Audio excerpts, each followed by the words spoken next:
ममता बनर्जी पहले से टेंशन में, क्योंकि इस बार बीजेपी पहले से ज्यादा टक्कर दे रही है। उन्हें इस बात की चिंता होगी कि बीजेपी को रोकने के लिए बंगाल में उन्होंने जो सीक्रेट प्लान बनाया वो कहीं फेल ना हो जाए। और इस सीक्रेट प्लान के बारे में भी आपको बताता हूं। आप देखिए कि बीजेपी की काट में इस बार ममता बनर्जी ने क्या गेम बिछाया हुआ है। देखिए, ममता बनर्जी को लग रहा है कि इस बार ममता मामला जो है वो पिछली बार से ज्यादा कड़ा है, इसलिए ममता ने इस बार अपनी रणनीति थोड़ी बदली है। इस पूरे चुनाव के दौरान ममता बनर्जी खुद को विक्टिम की तरह पेश करती रही। ममता बनर्जी आक्रोश की नहीं, अपने अपमान का जिक्र करती रही। जनता से अपमान का बदला लेने के लिए बार बार कहती रही।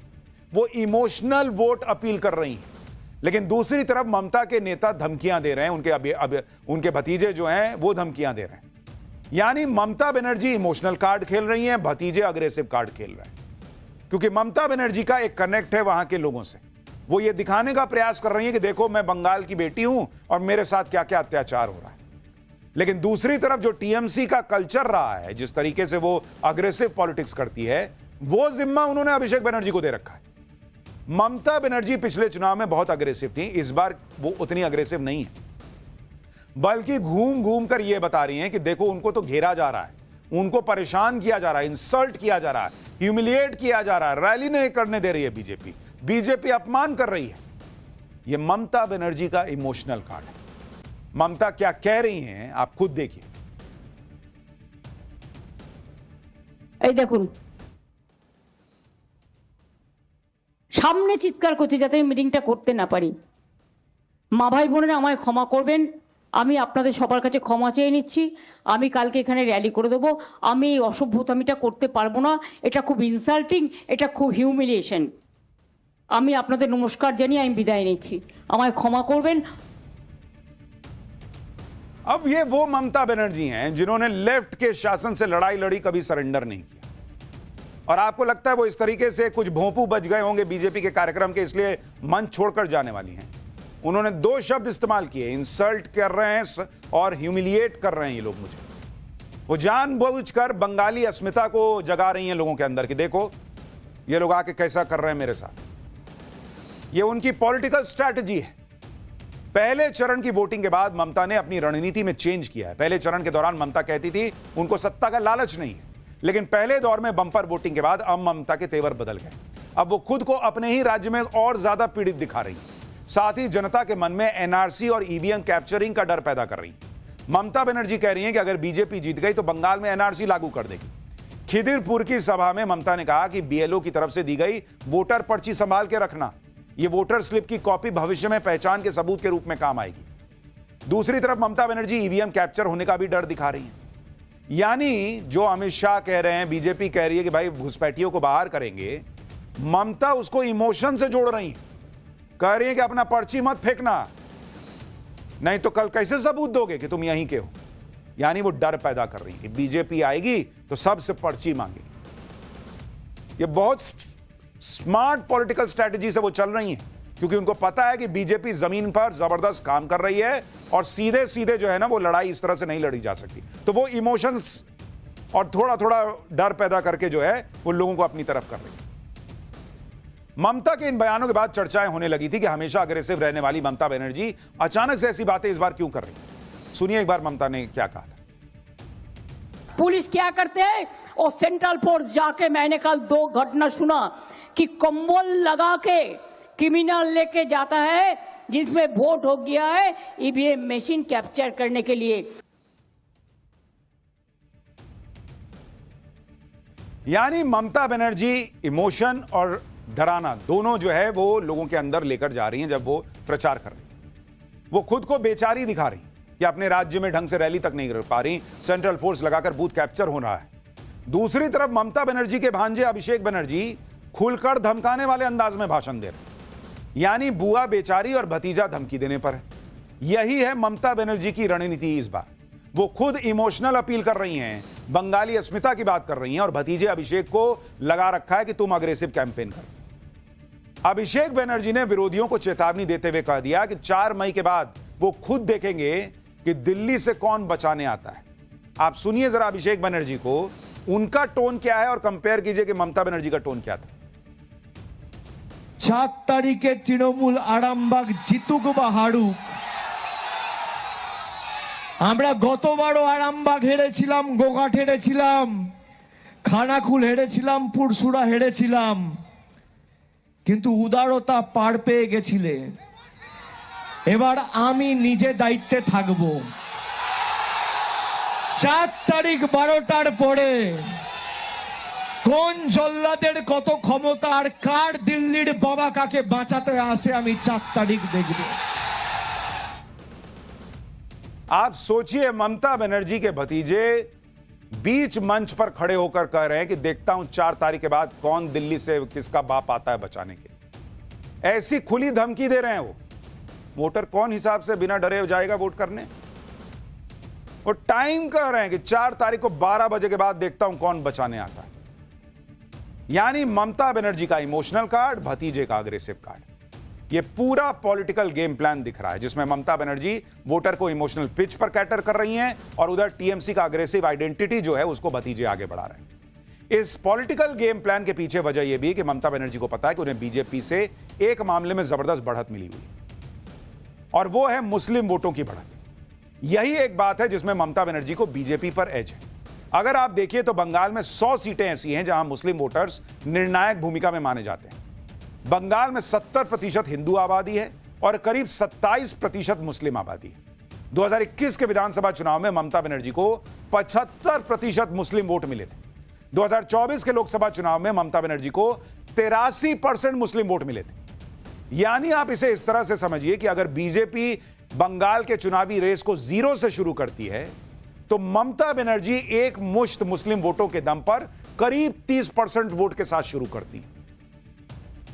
और उनको अगर चुनाव जीतना है तो पिछली बार की तरह अगर 48% वोट चाहिए तो मान के चलिए कि उनको 20-22% वोट और मिल गया 70 में से तो उनका काम हो जाएगा। बीजेपी को सरकार बनानी है तो उनको बचे हुए 70% में से सीधा 48-50% पे काम करना होगा।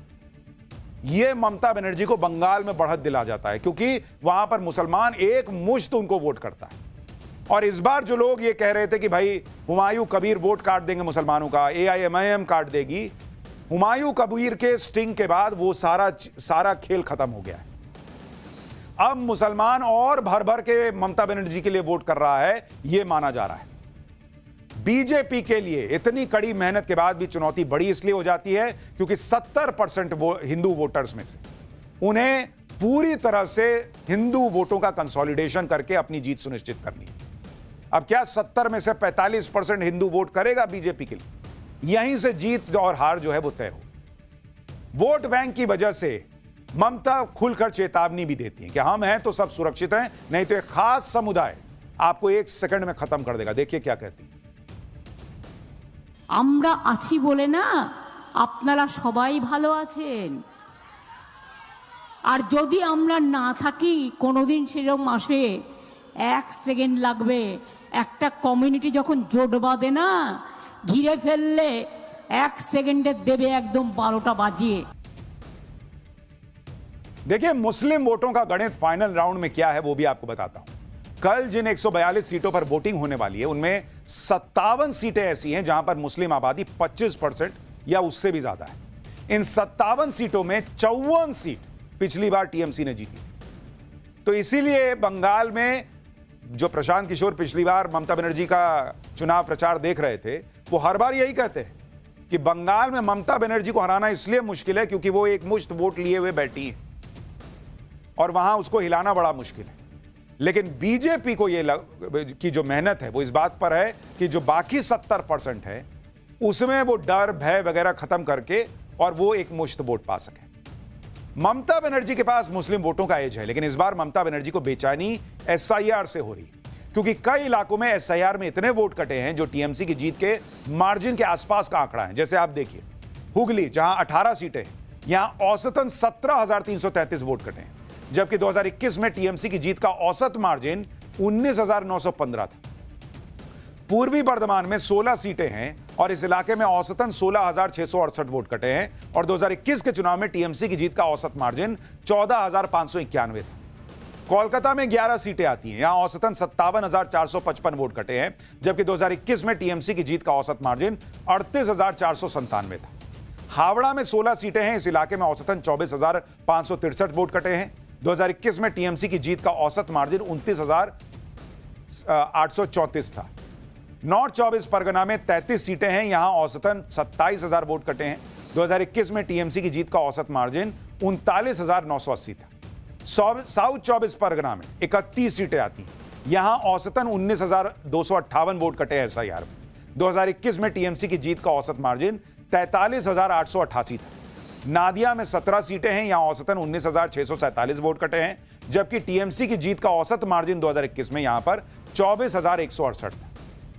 यानी कई सीटों पर तो 2021 में टीएमसी के जीत के मार्जिन से ज्यादा वोट कटे।